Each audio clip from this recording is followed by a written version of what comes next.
Welcome to the slop farm. Enjoy the video. You start by inspecting the palm closely to decide repair type: small puncture, seam split, or worn thin area. Once done, clean the area with isopropyl and dry completely so glue bonds. Dirt prevents adhesion. Next, cut a patch with about 0.5 cm extra around the tier so you can fold or stitch. Make sure you have contact cement or flexible fabric glue and a needle ready. Having both gives you options for bonding versus reinforcement and prevents re-tears under stress.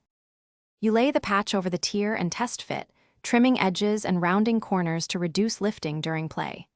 Then apply a thin, even coat of flexible adhesive to both surfaces. Do not glob, excess squeezes out and weakens the bond. Wait until the glue is tacky, usually 1 to 3 minutes, then align precisely and press firmly. Use clips or wait for 15 to 30 minutes to eliminate air pockets and let the repair cure for 24 hours so the adhesive reaches full strength. You can reinforce the bond by stitching around the patch with waxed or nylon thread. A backstitch across stress points adds mechanical strength, so the glove survives repeated flex. Once stitched, trim any excess material and lightly sand edges to smooth transitions, then brush on a thin flexible sealant to block moisture.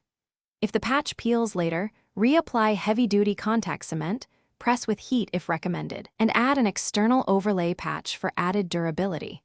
This usually fixes. Thanks for watching. Consider subscribing if we helped you today.